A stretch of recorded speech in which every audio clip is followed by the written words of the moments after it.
Okay, it looks like it's at 5 o'clock, so we'll go ahead and get started. May cut this one a little short tonight.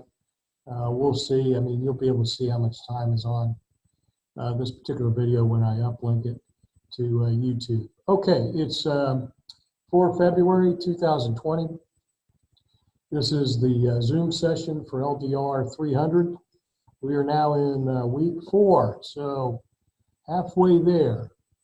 Outstanding. Okay, let's go ahead and just take a quick review again of the Moodle page. Make sure everybody's okay with it. We've had a new student join us, and I hope we all make that student feel welcome. It should be pretty seamless to everybody. Okay, again, your textbook is, there we go. DAF text. Okay, again, I really recommend that you all read this, notate it, highlight it, tab it, hold on to this text. It's very good. And the thing about leading is you're always learning. If you stop learning, you stop leading, is the mantra.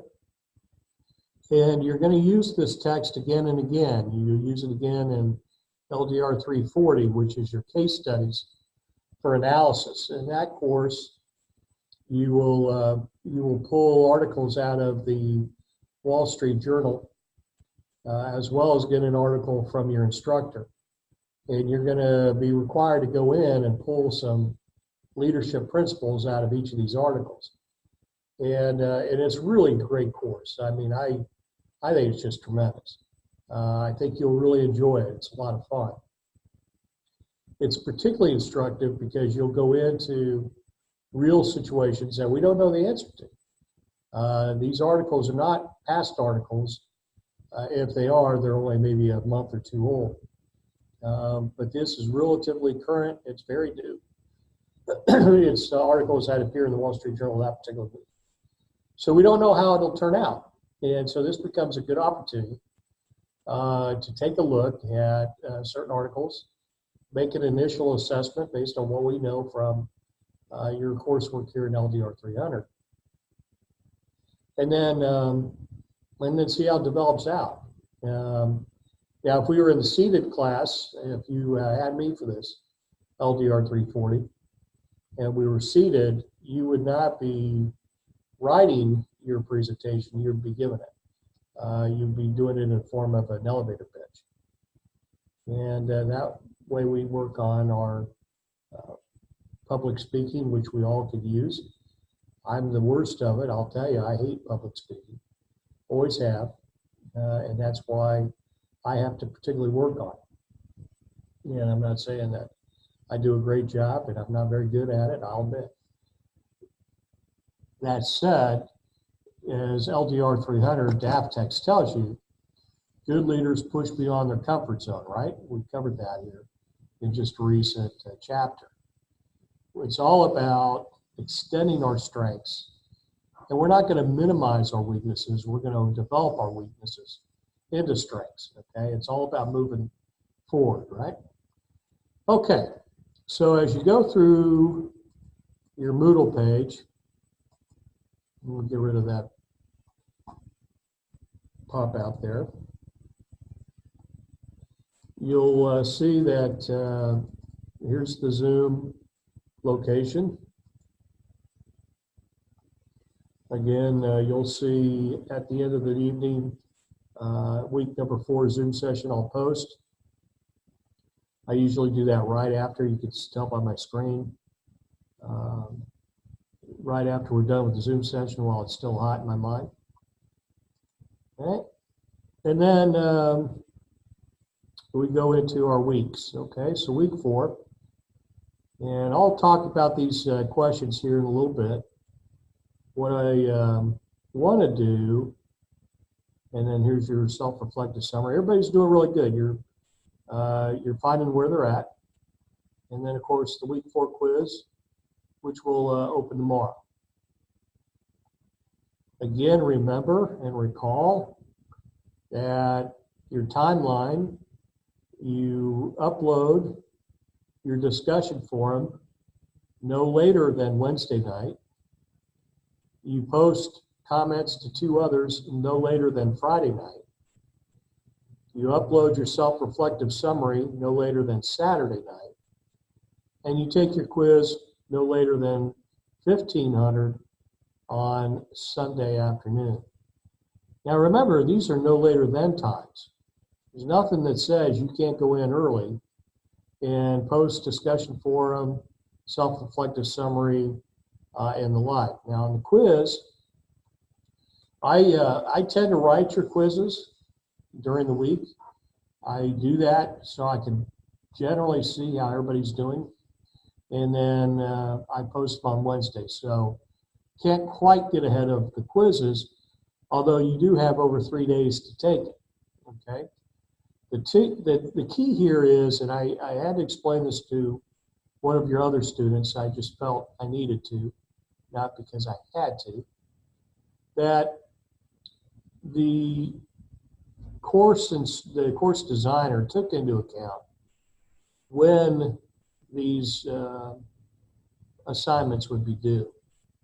Okay, there was thought behind it. Part of that thought is they didn't want you having to all come due on the same night.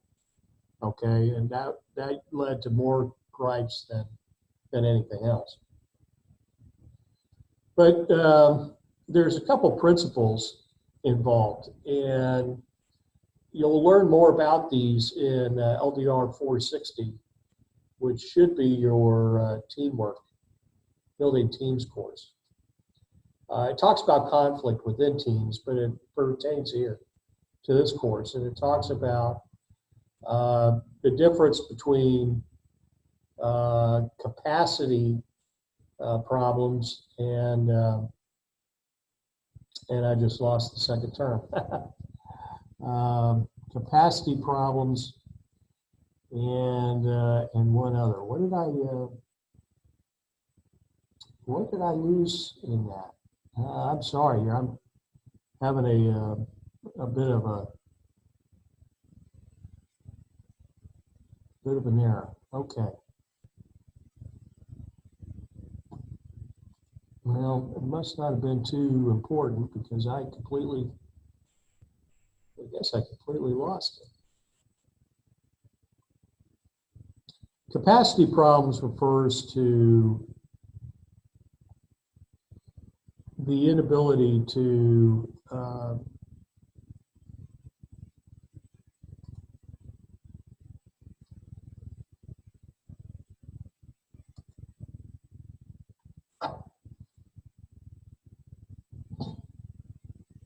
I'm still with you. Hold on. I got it. Okay. Sorry. It's been a long day. Okay. Difference between capacity problems and capability problems.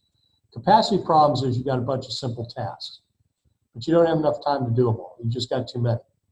Okay. Capability problems is you have very difficult tasks, but you have plenty of time to complete them. Okay. And so in LDR 460 leading teams, part of the conflict you see in teams is how you, the supervisor, you, the leader, have structured your team and what you're requiring them to do. This course touches on and gives you here a demonstration of what's considered capacity problems. Okay, these tasks that you have of posting, answering discussion questions, posting on 2 other students, doing your self-insight, and then taking the exam are not particularly difficult to do.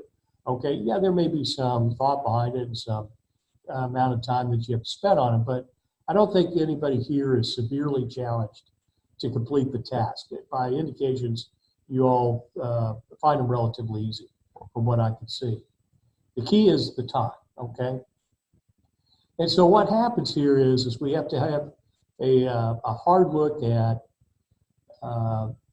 time management practices and stressors that we put on, okay? And within the framework of a leadership class, this becomes part of the instruction, okay? We're now looking at you as a leader, okay? Now you as a leader are no longer the student, are no longer necessarily the follower.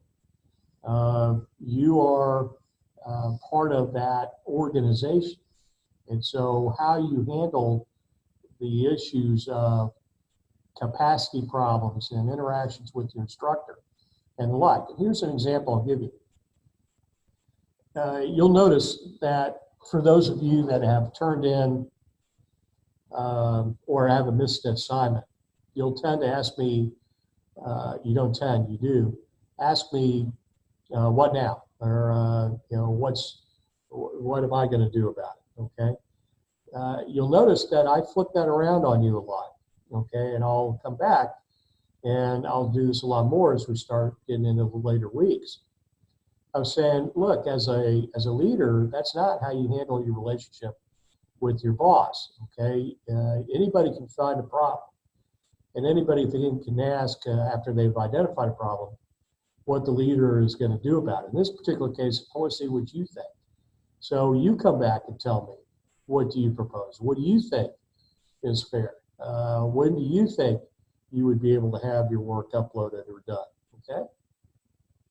What do you believe should be the price of that, whether there's any price should be paid? Recognizing that, there's an equity issue with other students who were able to comply with the timeline.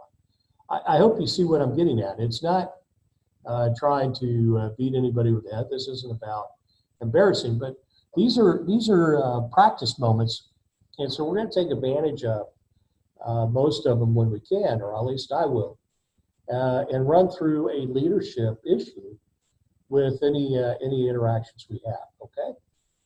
All right. Okay, let's get back to sharing here.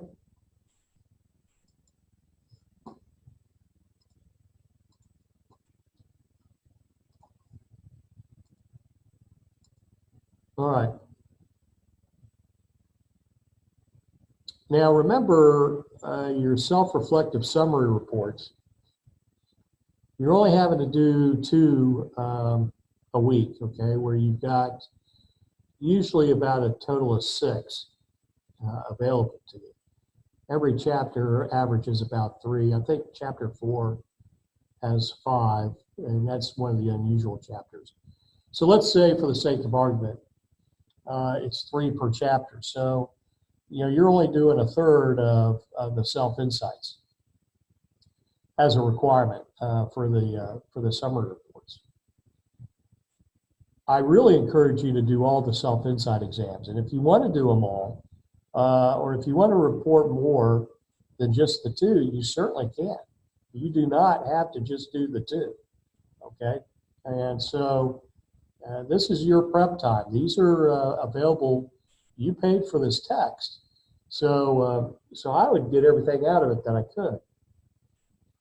The course designer picked the particular self-insight exercises, and I'm going back and I'm going to ask the dean for the instructors to be able to change those or recommend there be a change. I'm not particularly thrilled with how the selections were made, and what we're emphasizing to a degree by picking only these particular ones out of each chapter. I think it was more of just kind of a hit or miss. Nothing wrong with those that were picked. It just, I might have gone a different direction, or at least would want a few to change, because I think we miss a golden opportunity to reinforce a particularly important principle out of the text.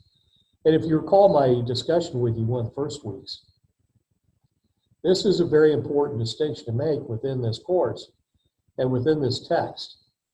As it is with all your leadership classes, as you go through your text, okay, don't just read this. Don't just look at the words and say you've read it. Get in it and study it, okay? It's really written at wave top level, so there's a lot of material here that to understand and appreciate and get the feel for it, you've got to spend a little bit more time and dig into it on your own. And the reason I say that is because you've got a lot of great material. This is your preparation time for as you go out and do your leadership thing, okay, in whatever manner, shape, or form that is. And if we were in a seated class, I would ask you on a particular night, particularly if you're one who doesn't tend to speak up much in class, I would cold call you and say, give me one major principle out of X chapter that that caught your attention. In other words, I want to hear what you're getting out of the reading. If I had to ask you, what did you get out of reading chapter 7? What would you say? Okay. I would tell you that the majority wouldn't even remember what chapter 7 particularly was about. Okay. In this particular case, chapter 7 is about followership.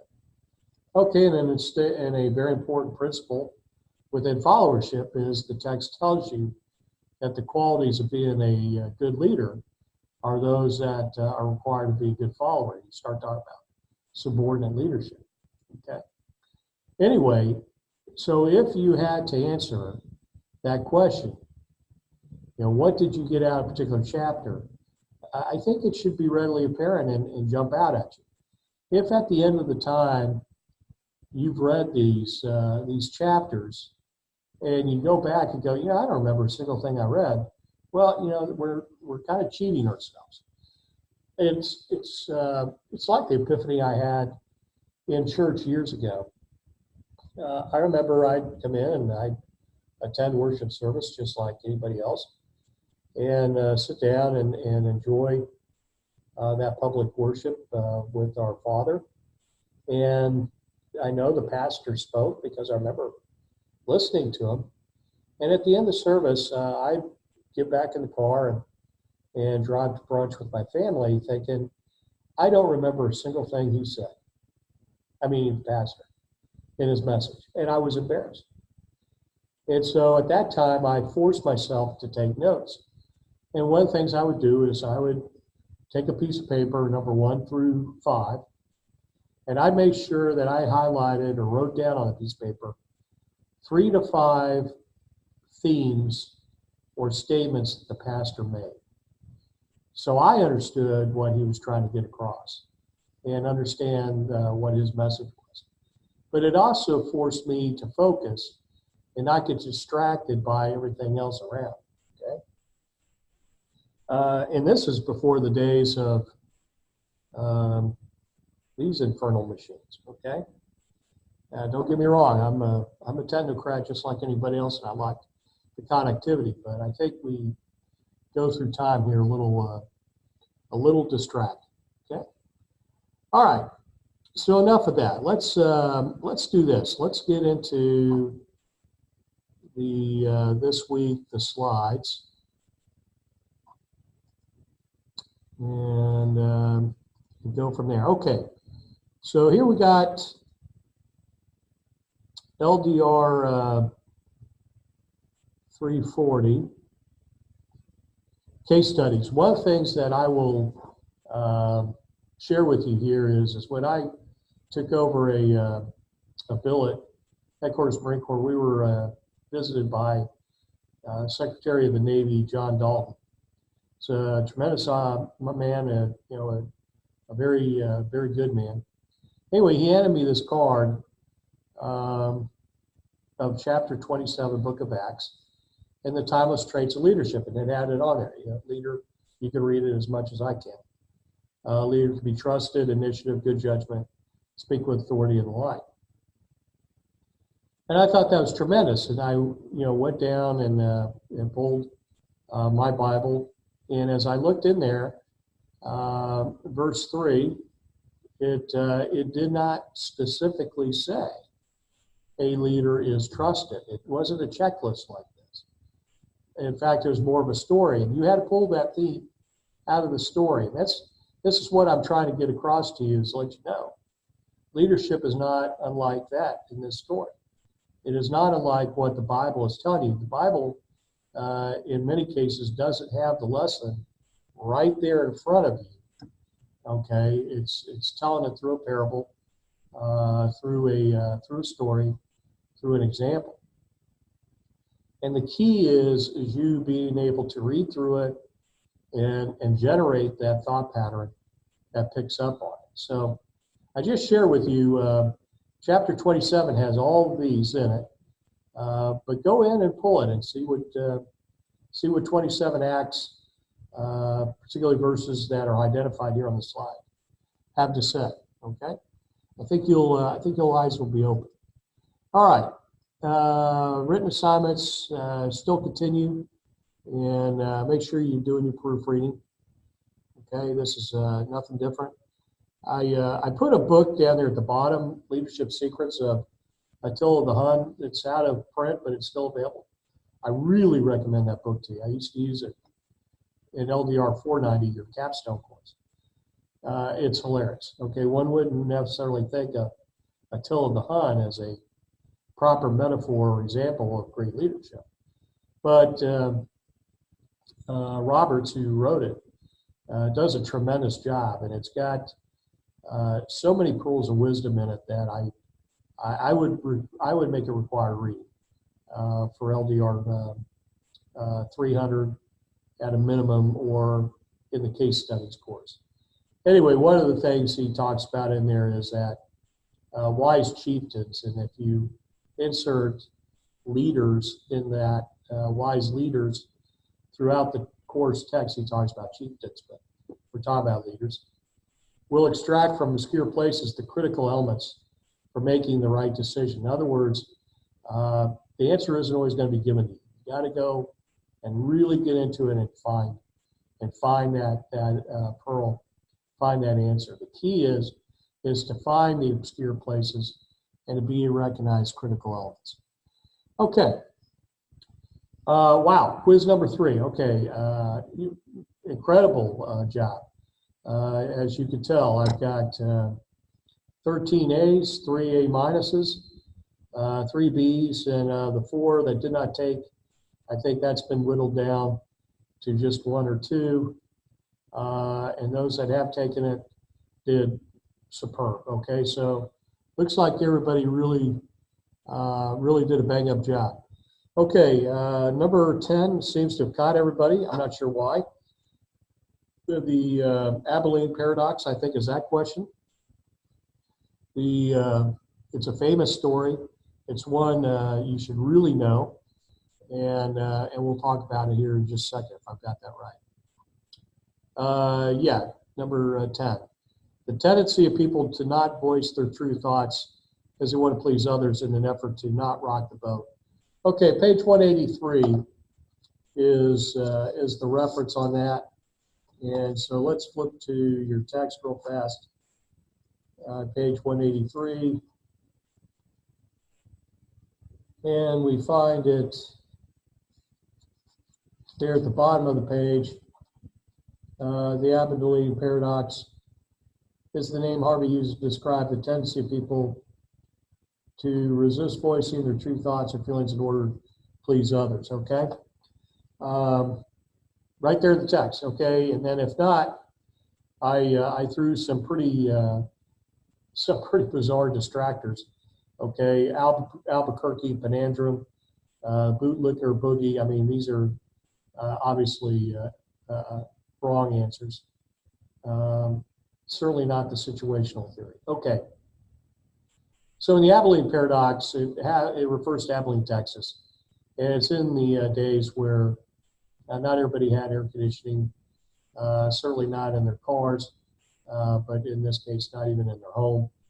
And their family sitting around. The father says, hey, why don't we drive to Abilene and go eat some dinner at the cafeteria? And everybody decides, hey, yeah, let's do that. And so they all get in the car, they drive, hot, dusty, tired, arrive an hour later in Abilene. They eat at the cafeteria. It's not very good. It's pretty poor food. They get back, they're hot, tired, tired from the drive. They're irritable, and he says, well, that was a mistake. And somebody pipes up, well, I didn't even want to go. And it turns out that the majority didn't want to go. And so the father's sitting there going, well, wait a minute, why did we all say you wanted to go when you didn't want to go? He said, well, it seemed like everybody wanted to go. I didn't want to spoil the fun, et cetera, et cetera. So within the leadership, there's often times where you're going to ask everybody, okay, are we all in agreement? You're going to have a bunch of folks who are just saying it because they don't want to rock the boat or cause the meeting to go even longer or the like. So just a trap to look out for, okay? But again, the majority, clear majority, certainly got it right. So we're going to let that question stand. Okay, question number 3 or 8, I should say. Which of the following is an example of an ethical pressure that challenged the leaders to do the right thing? Showing respect to each individual? Not really. That wasn't it. Possessing humility? Not really. Encouraging and developing others? I mean, those are all the right thing to do, but the ethical pressure that challenges, in other words, that causes people to lose their ethics, meeting the demands of vendors and business partners, okay? So page 168, what we're getting at there is what causes most leaders to fail ethically. Why do we tend to make shortcuts? Why do we tend to make bad decisions? Why do we push products that aren't ready? Why do we decide to launch spacecraft that probably shouldn't have been launched? Okay, and so as you see it, moral leadership today, page 168, you see it, okay? The most dangerous obstacle for leaders are personal weakness and self-interest. Pressures to cut costs, increase profits, meet the demands of vendors and business partners, and look successful can all contribute to ethical lapses, okay? So again, it comes straight out of your text, and something to be very leery of, okay? Vendors, may entice you to buy an inferior product knowingly because they're going to give you a price discount. Or business partners might entice you to cook the books or keep a second set of books or turn the other way at best on a bad practice. And so something to be very leery of, okay? All right. The rest of your exam is pretty straightforward, I think. The pushing past the comfort zone got in there, and that was number 5. How did everybody do on number 5? Excellent. Everybody got that. So 2 and 7 looks like the only others. 2, leaders who score low in emotional intelligence are typically more effective. That's obviously false. We want high emotional intelligence, and that improves our effectiveness as leaders, statistically speaking. More of a scientific aspect, right? Okay, and then which of the following is characteristic of an effective leader? Limitations of past experience. Hey, the past is past. We certainly want to learn from it as best we can, but past experience may or may not apply. Okay, how many times have you heard, but that's the way we always do it? Okay, challenge that notion. Okay, and see where we get. Okay, if at first you don't succeed, try again. Right? Okay. All right. So quiz done, and so you got your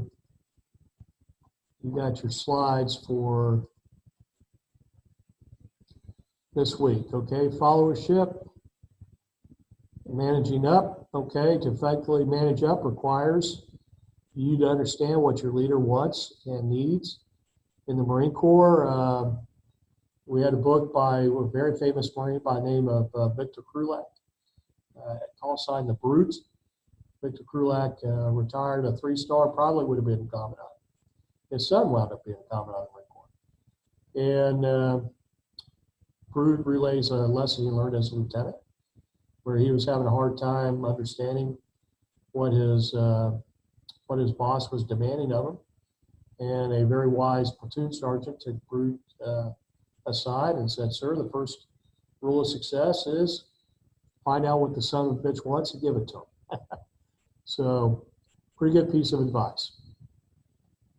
All right, followership styles. You have alienated follower, the conformist, the pragmatic survivor, the passive follower, the effective follower. I mean, this is really good stuff. So if you didn't get in there, get in and understand what they're telling you, and look at those 4 ways to influence your leader.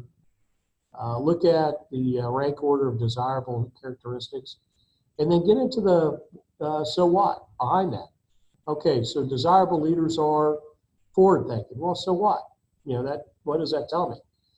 Get into it, okay? Page 214 will help you out in understanding that. Okay. Effective leaders provide both positive and negative construction feedback, okay? You don't want it all sugar-coated, I don't think, okay? And the number one thing you can do as a leadership coach is give clear, direct feedback, okay? Whether we like it or not has no bearing on whether it's legitimate, okay? So you know, sometimes it isn't easy to hear clear, direct feedback, but if we do, it should be timely, it should be focused on the performance, not the person, it should be specific, and we should look forward to the future, not try to conduct autopsies on the deceased to affix blame, okay? Chapter 8, motivation. This is one of my all-time favorite chapters, okay? You're going to keep going back and back and back to this, I tell you. Okay, to know the difference between intrinsic and extrinsic rewards. To understand the 3 needs-based theories, okay? Hierarchy needs with Maslow, you've heard. Herzberg's 2-factor, and the acquired needs theory, McClellan's. Okay, and those are matched against the other motivation theories of reinforcement theory, the expectancy theory, the Vroom-Yago model, and equity theory. Okay, it's all fair. And these are, I can't emphasize to you enough to go back and reread this chapter and really get into it, okay, and to understand those particular theories. Critical, and just absolutely tremendous. Okay. Enough of that. Okay, so nobody's dialed in. Like I said, I'm going to cut this about 5 minutes short, I think. If everybody's okay, what do we have next week? Okay. Week 5 reading. Yeah, then we get sold. So next week we have chapters 9 and 10, right? Leadership, communication, and leading teams. Okay. Again, critical chapters, you're going to get a lot of good information. And I think you're really, really going to enjoy it. All right. Thanks, everybody, for your attention. Doing a great job. Let me just tell you that last week, or this past week on the discussion, where we were talking about fear, everybody did good. You all understand the concept of fear. Okay. What I was trying to do is get you out of answering about you per se as the main subject, in the sense of the person who had the fear, but a situation in your own leadership experience. You saw by my example what I was kind of getting at. I think. Don't think I was being judgmental or overly harsh. I wasn't. I don't think I was, but if it came across that way, my apology. What I was trying to do is expand your lesson a little bit, and take a look at an opportunity where you had an interaction as a leader. You were addressing somebody who was exhibiting fear, and how you handled that situation. And then understanding the concept of false evidence appearing real, and the 5 means that the book gives you, would you have changed your approach? In the example I gave, I might have. And I asked a couple questions, what else might I have done? Okay, certainly feel free, to critique my performance on that. And I want to see it. I think the acceptance of responsibility as a means is very important. Okay. Again, great job, everybody. Keep it up. And with that, we will chat later.